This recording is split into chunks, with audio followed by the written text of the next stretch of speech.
In our book, The World is New, you will read the theme. The world is new to every soul when Christ has entered in. And so you will discover that as you admit this I that is knocking at the door, this Christ, that your world does become new. It becomes new for this reason. My kingdom, the Christ kingdom, is not of this world. The peace that you receive from the Christ is not the peace that you receive from any worldly gift or association. It's entirely new. It's entirely different. If it's it is of a different nature. And therefore, when you admit this Christ, you will discover why the Master said,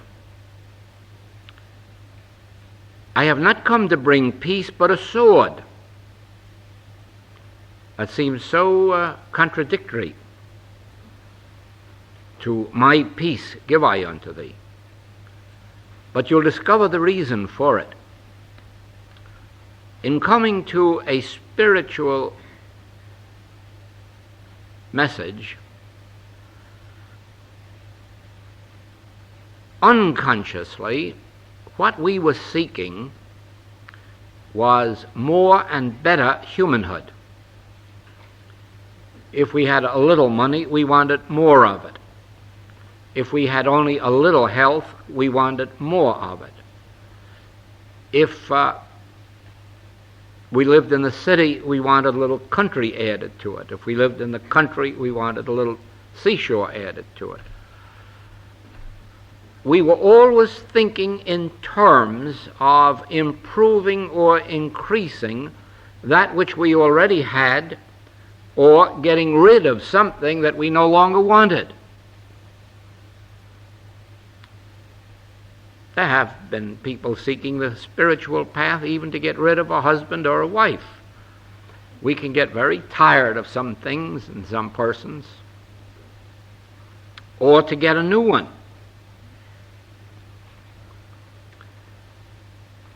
Think for yourself, and you will see how in your earlier years on the spiritual path that you were thinking, and perhaps even today are thinking in some measure, of increasing your human good, adding to what you already have, getting rid of something that at the moment seems undesirable. But when the Christ enters,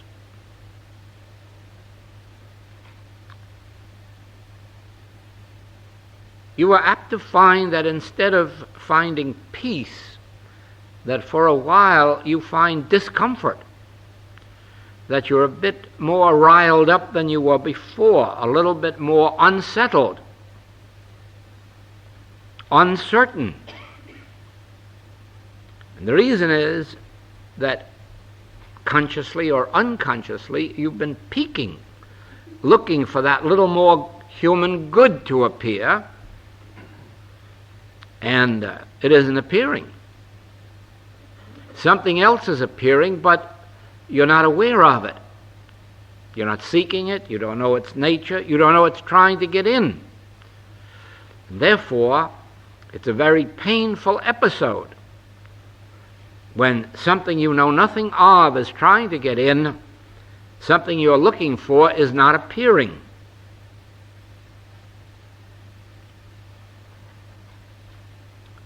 My peace is not the peace that the world giveth. The grace of God does not mean greater material rewards, does not mean greater human ease, or sitting on cloud nine. The coming of the Christ to human consciousness begins to dissolve first the evil that is in our consciousness, the negative qualities, the doubts, the fears, the lacks and limitations, hate, envy, jealousy, malice. These all lessen as the Christ enters our consciousness. But some of these we're going to cling to. Oh, for a long while we're going to hate the enemy. For a long while we're going to blame somebody for our misfortune. It's either the government or the administration or our parents or our neighbors or the people on the other side of the channel or the other side of the continent. And we do not lightly surrender those hates, resentments that we have built up. And the Christ is trying to dissolve them within us, and we are trying to cling to them.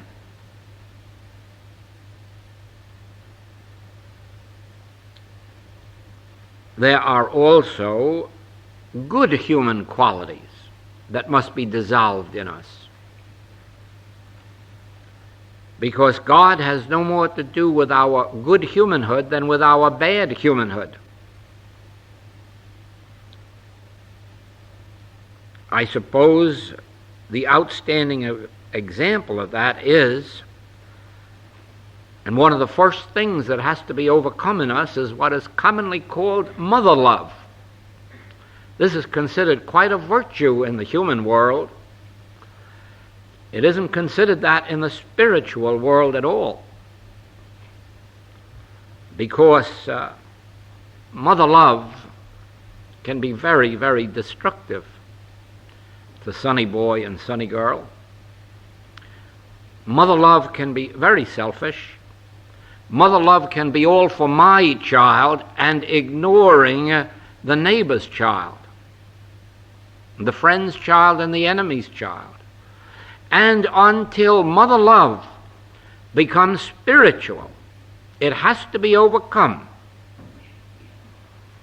Until mother love embraces the children of this world, so that while you are saving up to provide a college education for your child, you are also setting aside a little tithe for the education of the child on the other side of the track. You haven't even experienced mother love. Mother love has to embrace the children of this world, not only of your flesh. And therefore, the coming of the Christ to human consciousness breaks up that which the world calls mother love, and it replaces it with a love of children. Not just my children, but a love of children, and a desire to care and protect children, not just mine, those on the other side of the track.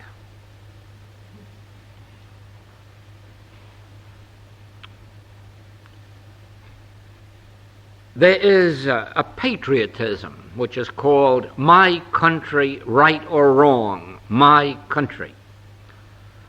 But when the Christ comes to consciousness, it destroys that sense of patriotism.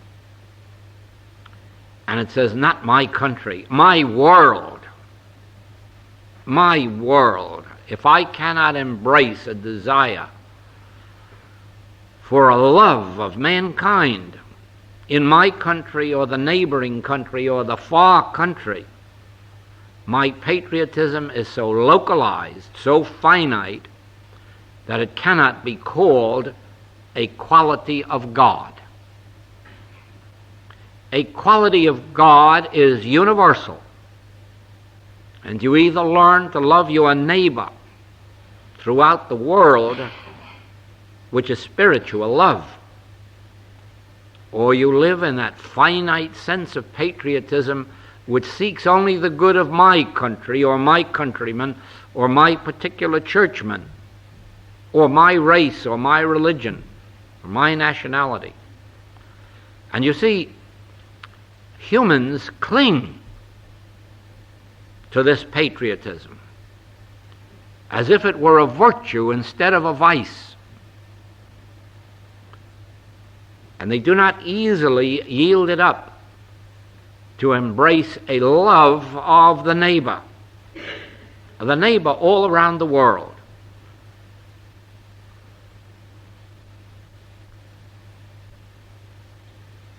I would not expect a materialist to believe this, but I expect you to believe it, that every nation on the face of this globe could be enjoying prosperity today if just the have nations of the world would begin to share with the have-not nations of the world of their surplus, that which they're burning up, throwing away, storing up, in order to keep prices higher. Because it is love that is the provider.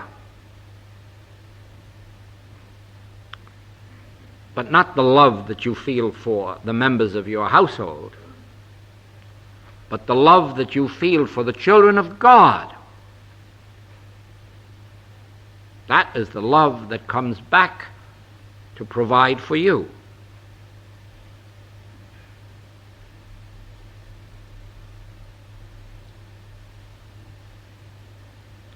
There are so many so-called good human traits which have to be destroyed in us and will be destroyed as Christ takes over our consciousness and expresses its love, its universal love, through us. But you see, before it can accomplish this, it must destroy that finite sense of mother love, that finite sense of patriotism, that finite sense of me and mine, in order that it may express the fullness of joy, the fullness of freedom, the fullness of love on a universal basis. So it is then that each one of us has many negative qualities: irritation, impatience, lack of understanding, lack of seeing the other fellow's viewpoint. Very often we even have an unwillingness to let the other fellow be free. We somehow want to have an influence in his or her life according to our way of seeing the world.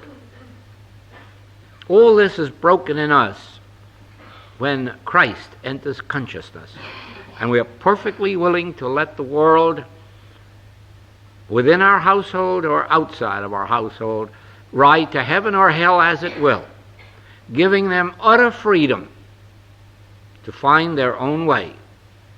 And very often, by letting them experience the knocks of life, we provide them with the best means of returning to the Father's house. For very often, it is only when the prodigal has come to eating that meal with the swine that they begin to recognize the other way is better. And so sometimes we do greater favors to mankind, letting them destroy themselves so that they may awaken.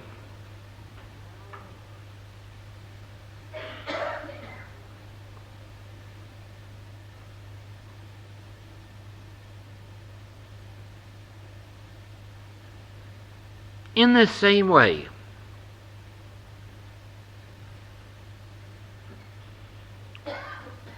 when the Christ breaks through, It acts as if it were a sword or a bomb, dynamiting us out of the human ways in which we have become embedded, encrusted really, breaking us away from these and resulting in our becoming more universal in our loves, in our bestowals, in our gifts. And then it is that as consciousness settles into this higher grace, we begin to be faced with individual problems or the problems of individuals.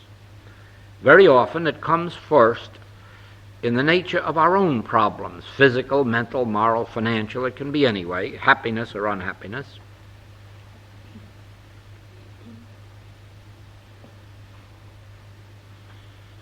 And by then, a new nature has developed in us so that we do not any longer see evil as evil. Therefore, we do not see evil as something to be got rid of, to be overcome. And a specific way unfolds of meeting the problems, those of our own, those out in the world who are led to us. And so I would like now to show you the specific way, or the way of meeting the specific problems and appearances that come to us. But remember, you cannot do it until Christ has entered your consciousness and made you see with new eyes and hear with new ears.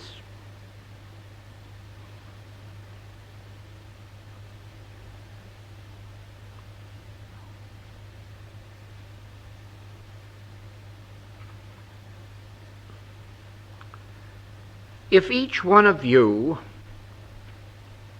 were asked the question, what do you most desire now and from now on? What is your greatest desire? If the Christ has touched your consciousness at all, if you have caught the meaning of the works of this week, you would answer, my greatest desire is to be known as I am. Not as I appear to be, young or old, good or bad, rich or poor, great or less, but as I really am. Oh, if each one of you in the room could only behold me as I really am. If you could know me as I am. If you could feel the love that's within me, the life, the spirit. If you could only know what animates me and what makes me tick, this I would love above all things, that you not see me as I appear to be, young or old, good or bad, but see me as I am, know me as I am. This to me would be the greatest achievement, to be known as I am, for then we would be such good friends. We could tabernacle together. We could live among each other. And we would always be sharing with each other. Because if you could see me as I am, you would know that there is nothing that I want. There's nothing that I'm seeking of you. Nothing that I'm here to get. You would know that if you know me as I am.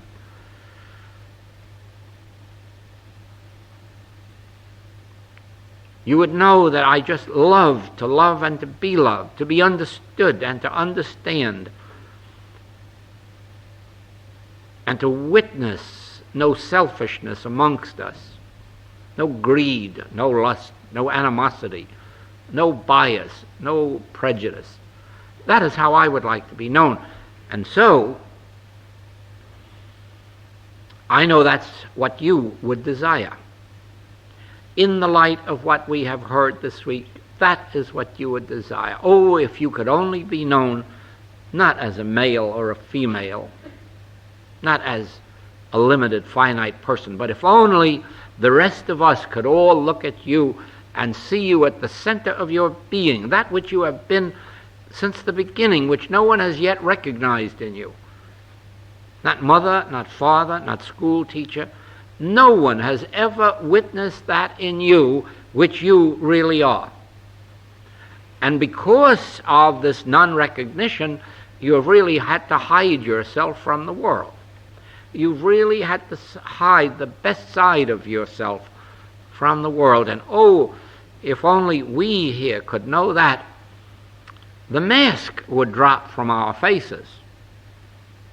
The mask that is hiding us from each other. And we would be like children back in the Garden of Eden.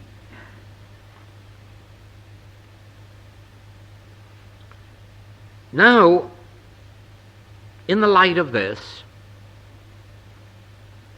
please remember that everyone you meet is longing to be known as they are. They can't say it any more than you could have said it before today, because they don't know it.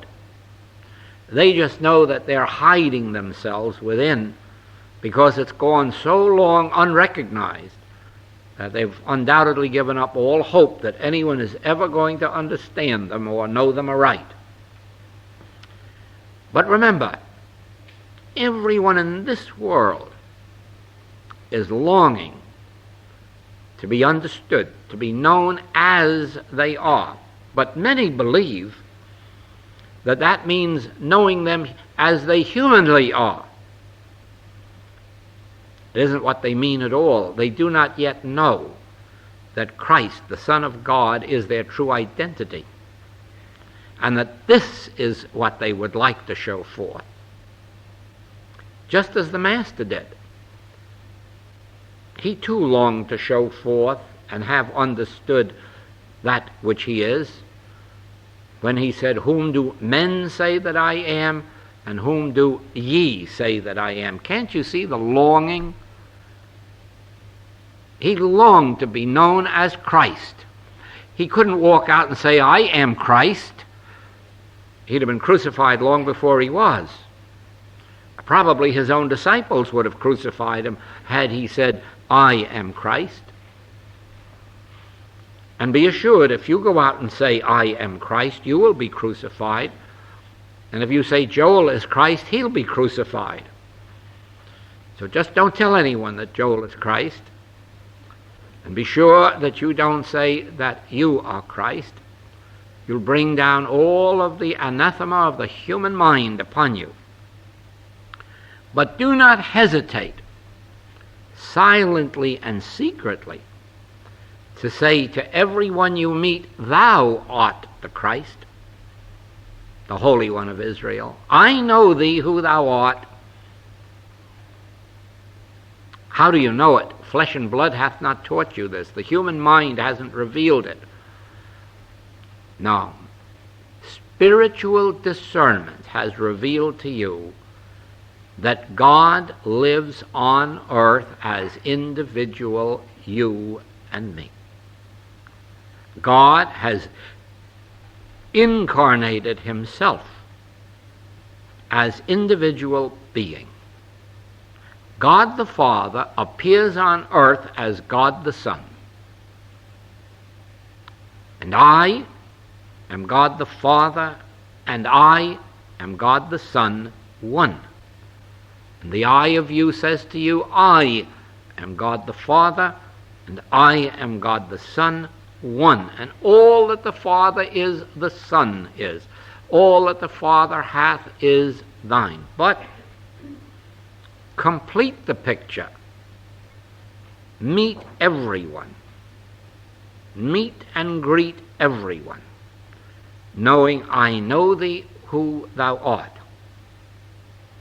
Now, as you begin this in your household, in your neighborhood store, market, post office, you will notice that the world will begin to present a different picture to you. People will begin to act differently to you and towards you. The world will respond differently to you, because the world will be giving back to you what you have given it. Just think, if each one of us came to this room to get something, what would we get? There is nothing in this room to be gotten. Now suppose we are all here to get. I am here to get something from you, and you are here to get something from me. Now what are we all going to go away with? Emptiness. I bring something to this room to share with you. And if you have been spiritually taught, you bring something to this room to share with all of us. What can you bring to this room? Nothing of yourself, because there is nothing of yourself that anyone here wants. There is nothing of myself that you want. The only thing that you can bring to this room is the grace of God, your consciousness of the grace of God, your awareness of my identity, your awareness of the identity of each of us. In other words, you bring to this room divine love, God's love.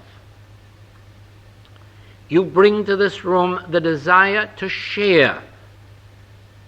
You are the light of the world. You come to this room to be a light. Now we all go away with something, because we have all contributed something. And that which we have contributed, we take away. I take away that which you have contributed. You take away that which I have contributed. Each of us takes away that which each other has contributed, because we have all brought here.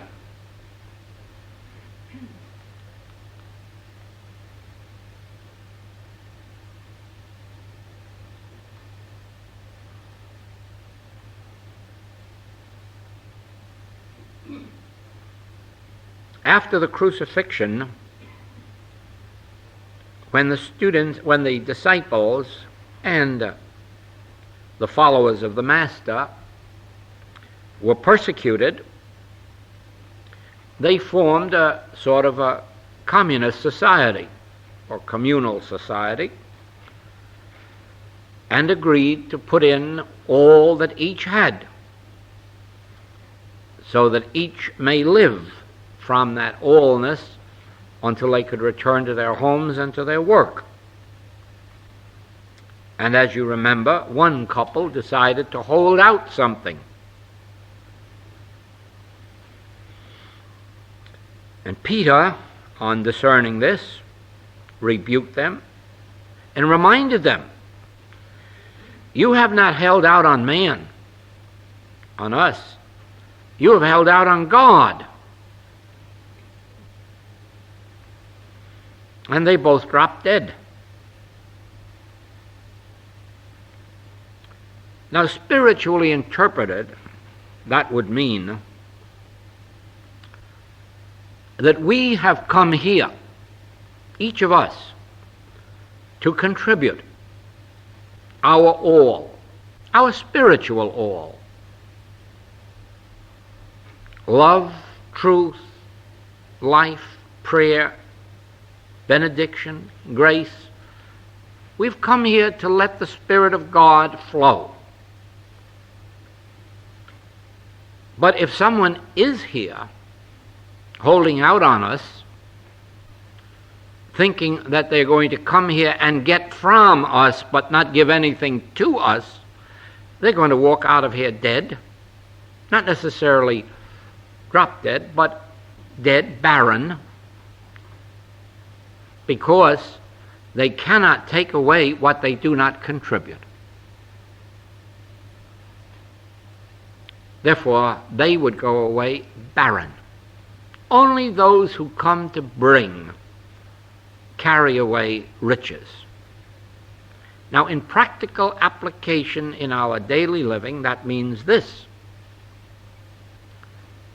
Wherever you go, whomever you meet, please remember that you go there and you go to them in a giving spirit, in the spirit of letting God's grace flow through you. Not necessarily giving of your personal possessions, not necessarily giving of your personal time or effort.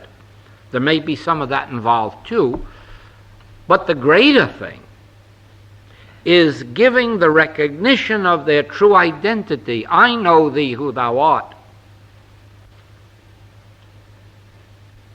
The Holy One of Israel. Every one of us is this.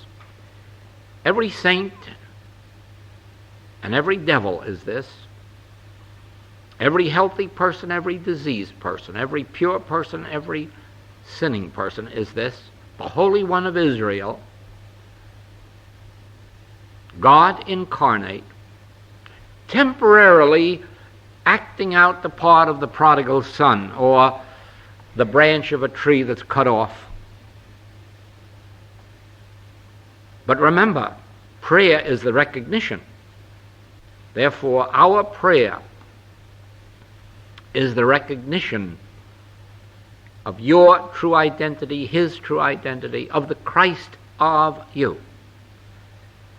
So that to enrich your life, you must learn to give of your recognition. And you dare not use it in the sense of mother love or patriotism in its narrowest sense. It must be a mother love that embraces all the children of the world. It must be a patriotism that seeks the good of other countries as well as your own. It must be the recognition of the Christhood of individual man, woman, and child, in prison or out, in the hospital or out. And then you will discover that all of a sudden there will be people coming to you asking specifically for help.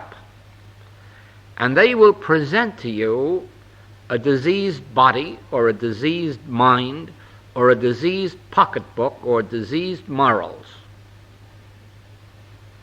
And this is where you must remember the nature of prayer, because you heal by prayer. This person is presenting to you their Christhood for identification. They think they are presenting a sick body, mind, or purse, or morals for you to cleanse. But you have no such powers. You're not a doctor, and you're not a minister, and you're not a lawyer, and you're not a judge. Who made me a judge over you as to whether you're good or bad or whatnot? They think they are presenting their diseased selfhood to you for improvement. But you know better. You are not a branch of materia medica. You are not a branch of religion. You are not a branch of psychology. You are a mystical healer, a spiritual healer after the manner of Christ.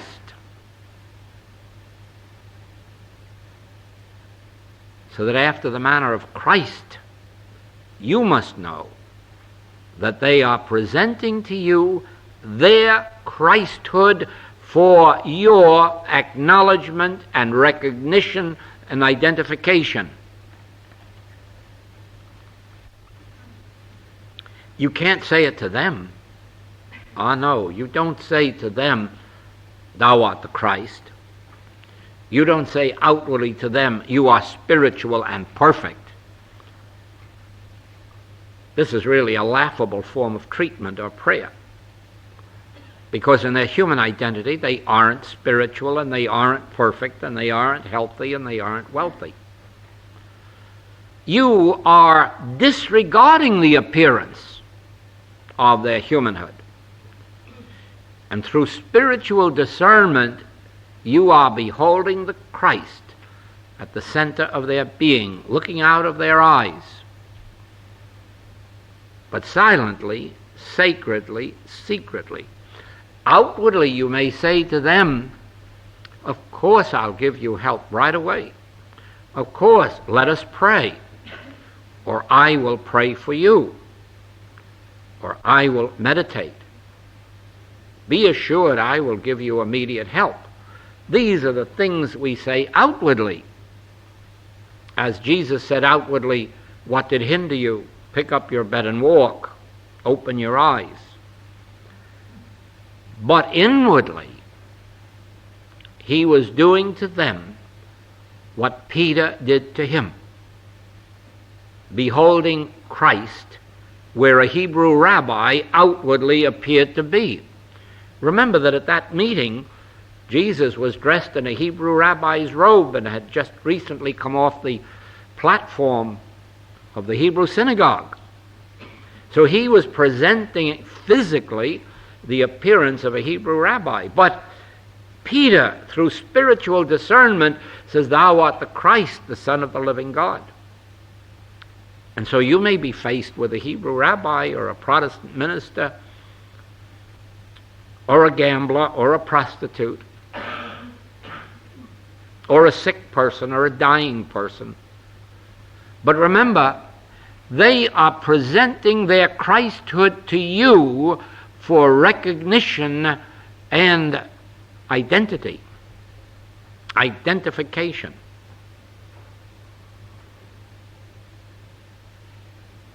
Just as I say to you, you will never understand the infinite way, and you certainly will never understand Joel Goldsmith, until you have seen through the outer appearance and discerned the source from which this message is coming.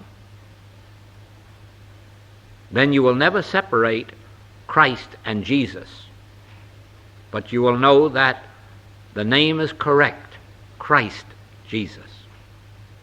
You will never separate Gautama from the Buddha, but you will know it is correct to say Gautama the Buddha.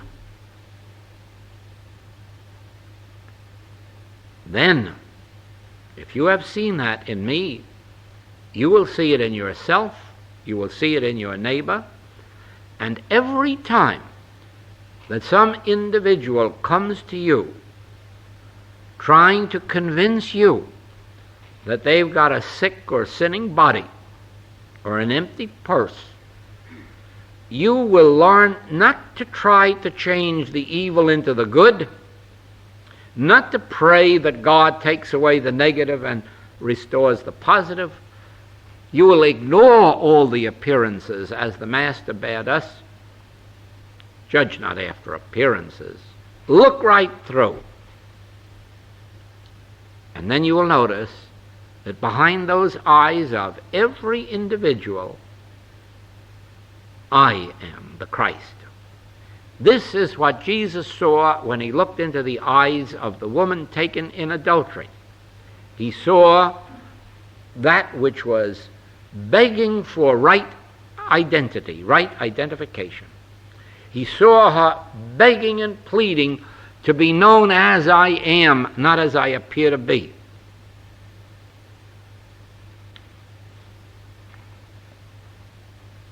The thief on the cross? All that thief on the cross was begging for was to be recognized. Look, I am a thief. I did steal, but you know me better than that.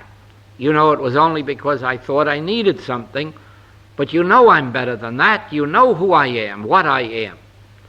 And of course, the master looked right into his eyes and said, I will take thee. Not your body, thee, that which I see. Behind the eyes, I will take this right into paradise with me this moment. Not after punishment. No, this moment. If your sins were scarlet, you're white as snow. Are you? No, not your humanhood that sinned. But you are, because you never sinned.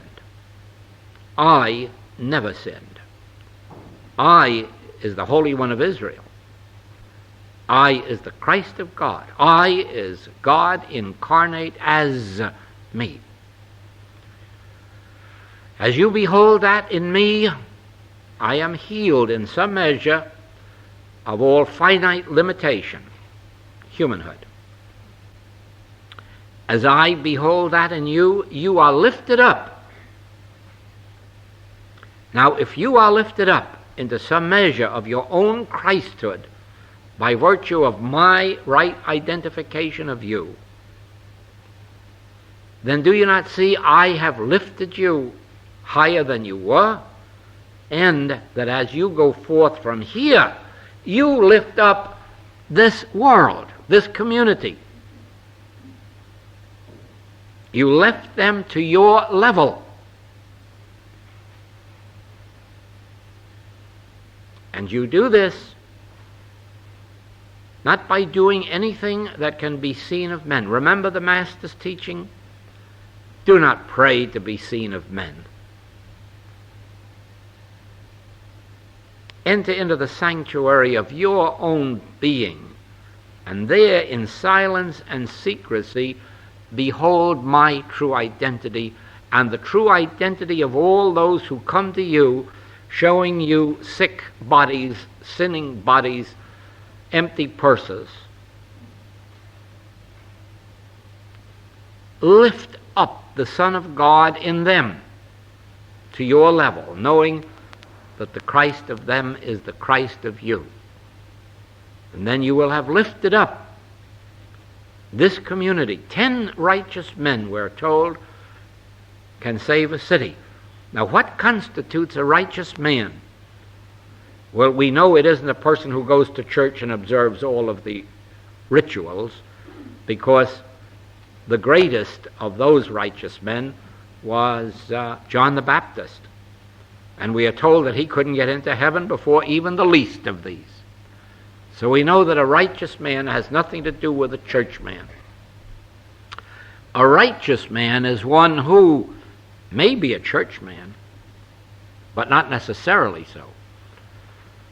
A righteous man is one who has recognized the rightness of my identity and of yours, the rightness of the identity of all those appearing as mankind, the one appearing as many, God the Father appearing as God the Son. 10 such righteous men. Now again, there are so-called physical and mental powers on earth. They are not really powers. They're powers only because universal belief has given them these powers, and as long as universal belief gives them the powers in human experience, they will have it. To illustrate this, a medical doctor came to me more than 25 years ago, and I explained to him the impossibility of a person catching cold by sitting in a draft or getting their feet wet. Not only spiritually impossible, but actually physically impossible. And he saw that so clearly that he began to catch an idea behind metaphysical healing. And evidently he didn't stop at learning this and proving it, because in the December issue of the American edition of Reader's Digest, there is a medical article telling the world that nobody can catch cold by sitting in a draft or getting their feet wet, that this is physically impossible and it's just an old wives' tale. Now, do you know the result? Within 10 years from now, nobody will ever catch cold by sitting in a draft or getting their feet wet. Now, why? Why did so many of us catch cold by getting our feet wet or sitting in a draft? Because we accepted the universal belief in a power that didn't exist. Now that the medical authority has taken the power out of a draft and out of wet feet, as soon as that permeates human consciousness, there will be no more such colds.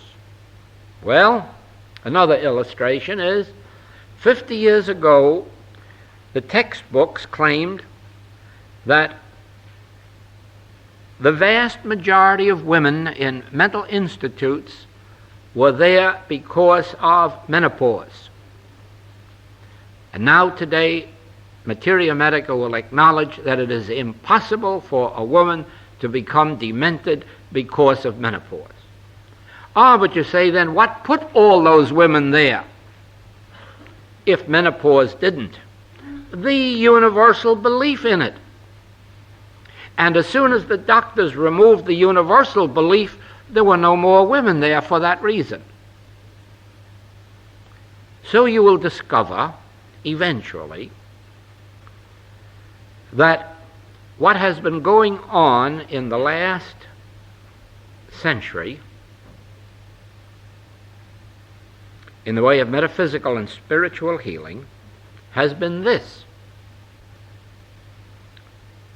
We have been proving that what the world calls material power,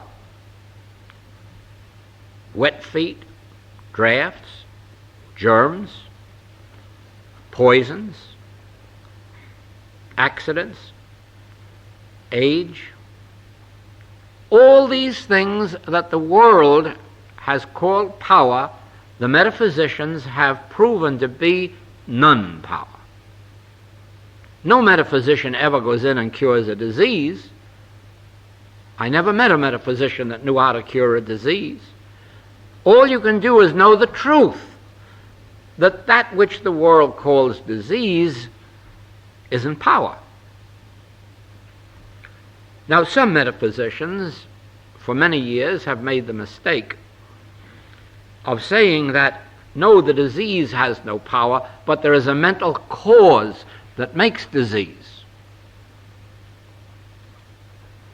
Well, now, if the disease is nothing, the mental cause must be nothing. So these metaphysicians must give up their pet theories that there is a mental cause for physical disease. Because if you are going to prove that physical disease is not a power, you will have to lay the axe at the root and prove that mental cause cannot produce nothingness.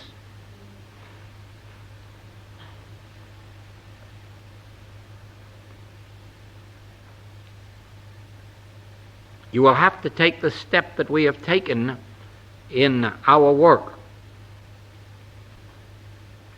which looks upon mental power and physical power as being of no power in the presence of spiritual illumination. Now, if you are going to give power to mind and thought, remember, you've got to give good power and evil power to it, because the mind is made up of good and evil.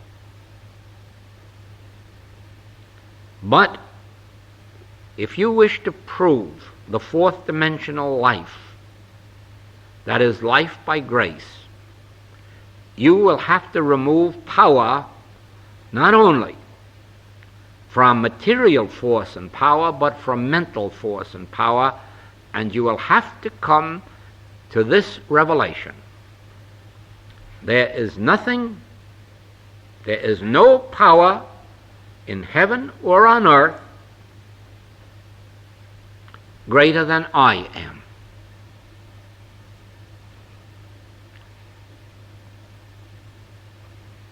I am that I am. I and my Father are one. God the Father has given unto God the Son dominion, power, and therefore I embody the all-power, infinite power. And therefore the so-called powers of mind and matter must yield themselves up, just as this so-called law of sitting in a draft or getting your feet wet has had to yield itself up. All so-called laws of mind and matter must yield to grace, to the truth that there are no powers in heaven or on earth but the power which I am, the power embodied in the I that I am. I and my Father are one, and all that the Father hath is mine. Therefore, all of the God power is my power, and I do not exert it or use it. I cannot give it or withhold it. I am it. I do not use it. I do not give it, I do not bestow it, and I cannot withhold it. I am the truth.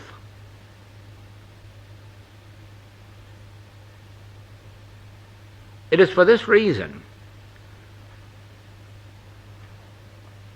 that when we observe the erroneous conditions of human existence,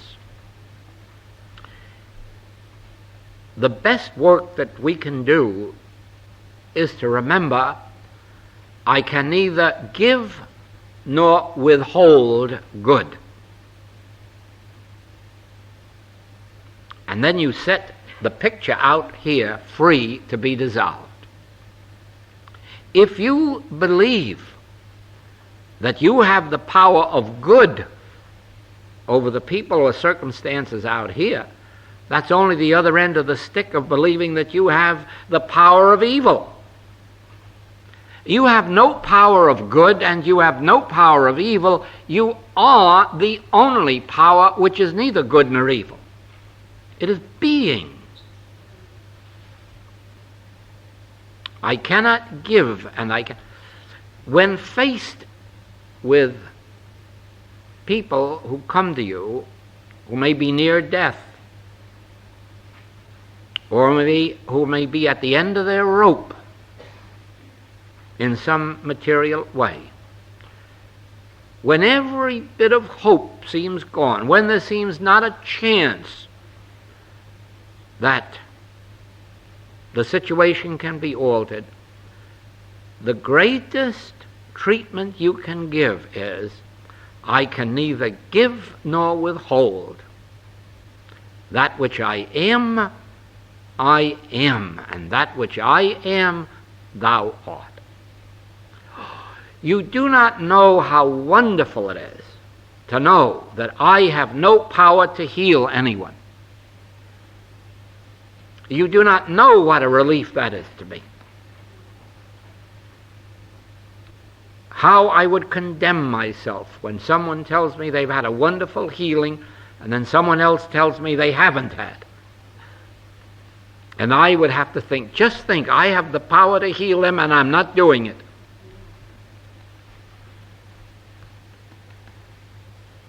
I have not the power to heal, nor have I the power to withhold healing. I and my Father are one, and all of the dominion of the Father has been bestowed upon the dominion of the Son, which I am and thou art. Thank you.